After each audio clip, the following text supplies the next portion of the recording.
Talkin Beavers is presented by Car Lumber. Far from ideal to start the back half of the season with another loss. Oregon State goes down to Tucson, loses to the Wildcats 27-24, and now they have to turn the page. And so we welcome you to Talkin Beavers. I'm McCord, along with Jayson Baptise, defensive end for Oregon State 2001-2003, and of course the voice of the Beavers, Mike Parker. So you guys, we talked all last week about what it was going to take for Oregon State to go down to Arizona, take on a Wildcats team that put the conference on notice, and yet they could not get it done. But all is not lost. First college football playoff rankings revealed this week. Oregon State sitting at number 16, a lot still ahead of them, but I want to start by getting your initial thoughts. Mike, I'll start with you. Well, it feels like a bit of a come down. It's a gut punch, as the phrase goes. There's no question that there was a lot riding on this game on the national level. Number 16, historically speaking, is a lofty ranking for Oregon State football this late in the year. But the Beavers were on the verge of the top 10. I'd love to have seen what those rankings would have been had they been able to make one more play in what turned out to be just one of the more painful, difficult defeats to sustain in the Jonathan Smith era. They didn't get it done, and we'll talk about some of the reasons why as we go tonight. But there's still so much to play for. And that's what I hope, AJ, more than anything else, that the guys can pick themselves up, be fully committed to Colorado this week. And no, they could still go to Vegas. They could still do a lot of special things this year. Yeah, Mike, I agree with all those sentiments. I think, you can't help but feel a little disheartened, frustrated, bewildered, confused, all those different things. But knowing that the college football rankings has them as number 16 is something to be proud of. Could they have been higher? Absolutely. They could they have been in the top 10? Absolutely. Could they have won against Arizona? Absolutely. Unfortunately, that didn't happen. But you have to pick your head up. You have to go back to work. We have a big game coming up against Colorado at Colorado. We know it's going to be their homecoming this coming game as well too. So you got to prepare because it's a tough task to go there and win. And I think Jonathan Smith will have them ready, and I think Trent Bray will have them ready as well. So we're all looking forward to seeing what they come out with on Saturday. Let's dive into a little bit more of what went wrong against Arizona. It is time now for our opening drive, brought to you by Capital Toyota, your way on the Parkway. One of the things we always talk about with Oregon State is the run game, but the Wildcats held the Beavers to 131 yards on the ground. That is 50, more than 50, less than their average throughout this 2023 season. Jayson, what did you see this Wildcats defense doing that made it so hard for the Beavs to get the ground game going? Yeah, AJ, I think that's a fair question. I don't necessarily know that they actually did anything to stop the run. What I think they did was put us in positions where we felt pressed to pass the ball. I mean, if you look at, the stat line, Damian Martinez was getting 6 yards per clip, but he only had about 15 to 16 rushes on the game. So I think if you were to hindsight being 2020, if you were to maybe lean a little bit more heavily on the run, we might have a different outcome. Because in that first drive, that's exactly what they did. They concentrated on the run. They were a little bit more run heavy. They ate up some of the clock. And they ended up scoring a touchdown. Now, I thought that was a recipe that was going to work throughout the course of the game, and they kind of went away from that. They had a chance with the football up 17-13. Well, I thought, okay, here we go. We're going to see the Beavers grind it out. And so when you say, and I think you're right to look simply at the numbers, Arizona did, quote unquote, slow the Beavers' run game down. And maybe some of the looks dissuaded Brian Lindgren and DJU from staying with the run game with certain looks and things that were going on. That's possible, and you felt like there were some shots available downfield. But DJU got into a little bit of a funk. I thought he even said after the game, I didn't have my best stuff. That's the pitcher in him coming out. He didn't really. He got kind of cooled at the wrong time when the Beavers, I think, were a little too pass heavy, perhaps, when they could have gone to their bread and butter and run it more. So I think the Beavers, just in some of the choices they made, were perhaps as equal in terms of reining the run game in a little bit. DJU not the only one in this game to admit that maybe he wasn't at his absolute best. Let's talk about the fake field goal that ended the first half. It would have been a 34-yard attempt. Instead, Atticus Sappington brought down on the 7-yard line. And here's what Jonathan Smith had to say about the decision to go for it in the second quarter. Way too aggressive on the fake field goal, and so that was errors on my part. Once in a while, yes, I offer up, hey, what do you guys think, depending on which side of the ball I'm on or if I'm just on teams. Sometimes it's just the guys next to me, but ultimately I make calls. We've talked on this show before, you guys, about Oregon State and going for it on fourth down. They still have one of the best fourth down conversion rates in the country, 71%. I believe they're tied right around at 3 in the Pac-12 conference. But Mike, I have to know, what was going through your mind real time as you see Sappington and that play just completely fall apart? Well, I was stunned by it. I think my tone on the air reflected it, although, being the hometown announcer and voice of the Beavers, it wasn't that I was, what are they doing? What are they thinking? But I did probably have a tone of, they're faking it. That type of thing, which indicated that maybe I wasn't fully on board with the call, but not necessarily because faking the field goal there was bad. It could, if it works, it's brilliant. It's a stroke of genius. Right. But my problem, AJ and Jayson, is they had tipped their hand on the previous drive. In a play that got blown dead, they had already shown the action of the fake, so that I think they alerted the Arizona players, hey, be ready. And Maldonado and Manu were deep, and they got Sappington down after a pretty long run for a kicker. But they got him down, and it was all or nothing. So many things about the play call in that situation didn't line up. So that's my problem. Not necessarily a fake field goal, but in that situation, they would have been better off taking the lead into halftime. Yeah. No, I think you're exactly right, Mike. And I'm really happy that we're addressing the elephant in the room, because that was such a major aspect of that game. Now, there are a couple things that I have issues with when it comes to that. It wasn't only that they had tipped their hand a little bit with showing the play previously in a previous drive. It was also a little bit of a time management scenario that I had a little bit of an issue with as well. They had 2 timeouts, and the time management towards the tail end of that drive wasn't ideal. And not to mention that, Sappington is a tremendous kicker. He really is. He is not a running back. He is not Derrick Henry. He doesn't carry the last name of Jackson, Steven Jackson, or Bernard and Everson Bernard.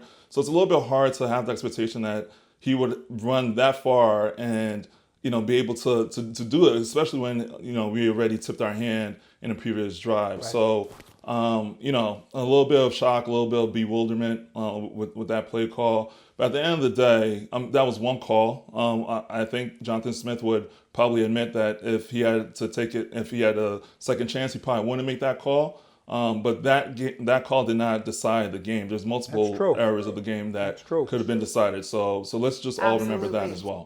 Yeah, Jayson, Mike, absolutely. That was a huge key moment, but it wasn't the only moment. So we're going to dive into a few more key moments, and the man we're talk to next, he's been a part of them for a lot of them this Oregon State season. Coming up next, Andrew Chatfield is going to join us right here on Talkin Beavers, so don't go anywhere.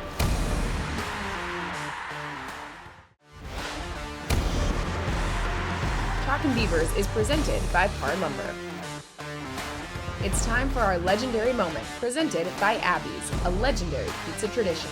We're so excited now to be joined by Andrew Chatfield Jr., outside linebacker for Oregon State and having a fantastic career. Andrew, I want to start with the fact, obviously, you're a little bit new to Oregon State. We're going to get into your journey to Corvallis in just a minute. But first, I want to talk about this year that you have been having, because you've had multiple sacks, an interception, and so many tackles that they're just racking up for you to have a chance at a career year here in 2023. What aspect of Coach Bray's defense is really allowing you to lean into the things that you're doing exceptionally well this year?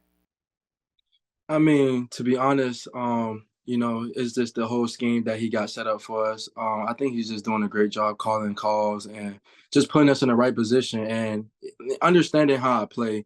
He knows I'm a great pass rusher. He knows I'm great at dropping. So, he put me in the best position to do those things. He tried to get me more one-on-one matchups and more drop coverages with certain things. And I think that's the whole key of it, and just doing what I'm good at, so.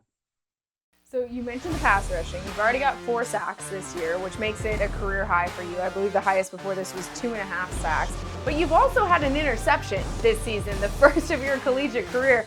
So I've got to know, which one do you enjoy more? Do you enjoy hitting the quarterback, or do you enjoy picking him off more? I mean, I always love hitting the quarterback. It's just fun to do that type of thing. But I think the interception was pretty cool. I think that was different. I think just trusting my training and just practicing after practice and about it, and coach getting on me about everything, about my steps. So I think getting the interception was very like a hard work pays off. And I think that was just a major blessing for me, really.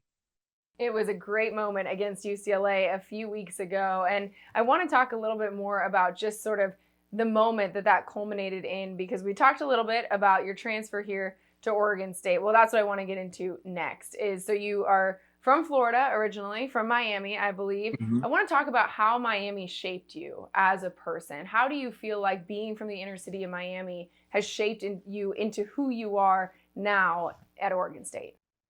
I mean, first thing first is just, we over there that we keep God first. And at a young age, the day you walk, it's like, okay, like you're ready to play football. So it's like football is a big thing down there. Football and track, it's like it's really huge down there. So me playing football down there was like a thing that, like I loved it. And I feel like it was a great opportunity for my family to, get out the inner city. And I think I just really love playing it, and I just thank God every day just to, let me get on that field. Funny you mentioned football and track, because you have 2 sisters who are also going to college. They are on track scholarships, I believe. So walk me through just how you as a family have sort of all gone through this athletic route and found yourself at colleges for different sports.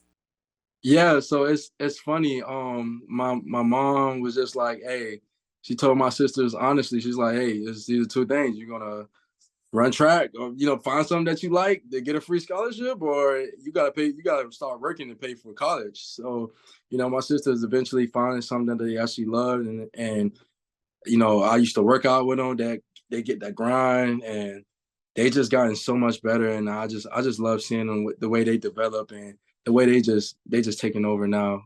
I just think So it's are you beautiful. the oldest? You the oldest Yes, of the 3? I'm the oldest of the 2.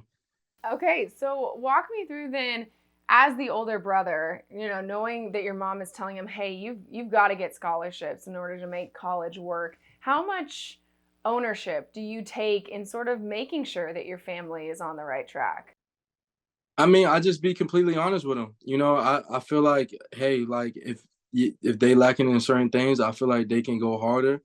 I feel like whatever I could have helped them with as a big brother, I try my best as I'm doing right now. Whatever they need help with, I'm gonna do my best ability to push them to that next level. Because I see them work hard, I see them grind for it, and they see me work hard, they see me grind for it. So they looking up to me. They just like, man, like they love to see it, and I love to see them do it too. So. I know Oregon State, you guys fully believe that you can get to the top of this conference in this 2023 season, but you've taken a few bumps of lately, first up in Pullman and then down in Tucson. How resilient is this defensive group going to have to be moving forward? I mean, we just have to be disciplined. I think it's nothing more else or we could do. I think we just have to just stay disciplined and stay to the game plan, and just do the little things right. I think that's the biggest part. So as long as we just trying to do the little things right, I think that will, you know, bump us back up to where we need to be at. You have some very strong offenses coming your way down the back half of this season. It starts with Colorado, Coach Prime, this upcoming weekend. How are you as a defense going to work to stop those very volatile offenses that you have coming up in the next few games? I think Colorado is a great team. They know how to pass the ball. They know how to do their good reads. They try to beat you fast. I think we just have to just like I said, just stay disciplined, be on our keys, be on our work, knowing what they about to do, what the opponent is going to do, knowing what they want to throw at us, and just learning how to adjust to when things get different, when things hit the wall, and just understanding, okay, we know how to play against this offense. So yeah. And I know, like I said, obviously the loss down in Tucson to Arizona was not how you guys expected to come into this next week against Colorado. What is the mood inside this defensive locker room heading into this game against Colorado? I mean, right now the mood is to really not let nobody get no more, like nothing more on us. Like we really don't want nobody to even score a touchdown. You know, we still been waiting for that goose egg, that zero on the other opponent side. But it's right now we locked in until like, okay, this the game plan. Let's follow it and let's do it to our best ability. Because if we do that, I feel like nobody can, mess with our defense. Love it, Andrew. Looking for that goose egg. We will wish you the best of luck in getting that against Colorado. Thank you so much for taking the time to join us today on Talkin Beavers. Thank you. Appreciate y'all. We'll be right back after the break.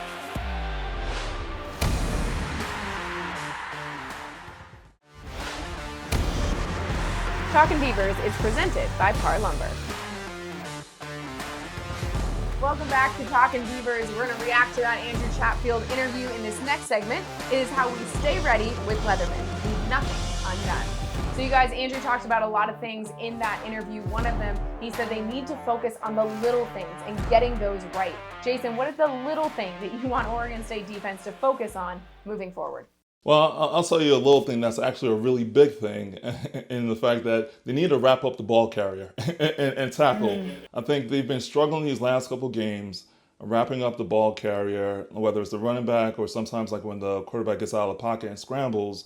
I think that needs to be a point of emphasis for the rest of the season because they've struggled with that a lot. But here's something that I also want to mention about Andrew and what he said during the interview that I could appreciate as someone who is not from Oregon and traveled afar to get here, is that I love the fact that he mentioned that football was a vehicle in which he used in order to uproot himself, and by doing so uproot his family out of certain situations back in Florida. And I could attest to that. I know exactly what he means by that, and I appreciate that he said that in the interview with you. And kudos to him because he's like you said, he's been having a hell of a season, and I think he's going to continue doing so for the rest of the year. I loved his spirit, AJ. A great young man and great job in the interview. It was good to get to know him a little bit. But in terms of little things, Jayson touched on defense and tackling. Offensively, the Beavers had just 2 penalties and did not turn the ball over. So they were very good last week in a loss, but they fumbled the ball a couple of times. The center exchange got away from them down near the goal line. They can't have that in Boulder. And there was a play where Silas Bolden was ready to make a play and the ball just came out of his hands. Mistakes happen. These things happen. Ethel Merman didn't like the doctrine of these things happen and it's a mad, mad, mad, mad world. She says that's why these things happen, because you dismiss it and say these things happen. Well, I'm not being dismissive of little things. You got to hang on to the ball. Center quarterback exchange. Be clean, running those plays. The ball just came out on Silas. They can't afford that this weekend. Yeah, let's talk about this upcoming weekend, shall we? Turning the page to the Buffaloes because they deserve all of our attention. I mean, they've got the entire country. We're going to break down the Buffaloes when we come back on Talkin Beavers.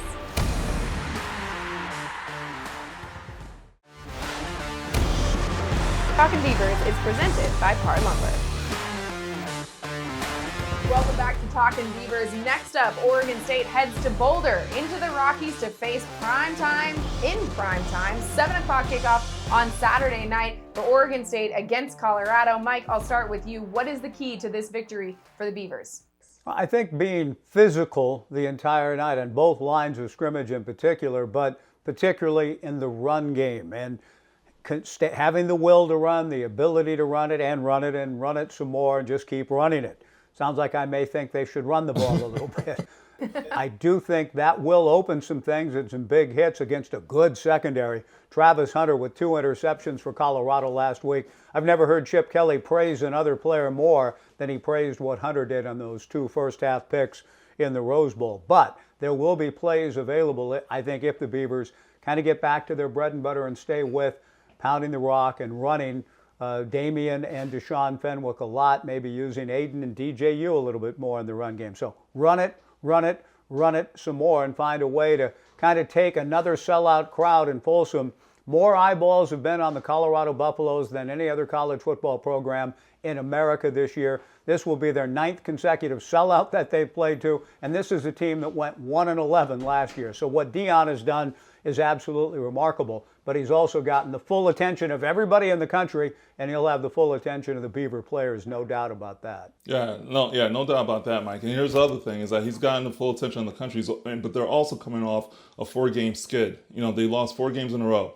So they're going to be motivated. Like I mentioned earlier, this is their homecoming. So that's going to be added motivation for them for this game. So in terms of the Beavers, they need to have a complete game on the road. And I'm talking about offensively, defensively, special teams, decisions, play calls, everything, all of it. They need to have it. They haven't had it yet this whole entire year. And I think if they're able to do that this Saturday night, then they'll come out with the victory. And I think they'll come out with the victory with, maybe a double-digit by double-digit points, which they should. So I'm hoping they run the ball like Mike said, defensively wrap up, and then stop the pass. We know that Shedeur Sanders is one of the better quarterbacks that they'll face this year. So he's pinpoint accuracy, and you just have to make sure that they cover the receivers. We know that their offensive line, there's going to be opportunities there to get Shedeur Sanders down and sack him, and we need to do so. That's what I was going to say, Jayson. To build off of that is that Shedeur Sanders is undoubtedly a fantastic quarterback talent. And also, he's one of the most sacked quarterbacks in the entire country. So Oregon State has to take advantage of that, make him uncomfortable. Andrew Chatfield Jr., one of the players that we just talked to on the show who can certainly do that. Look for more of that in Boulder, 7 o'clock kickoff on Saturday night. And as always, don't worry, win, lose, or draw. Well, thankfully no draws in football. We'll be here next week to break down the game between Oregon State and Colorado. Thanks so much for joining us. For Jayson, Mike, I'm AJ. Have a great week, y'all.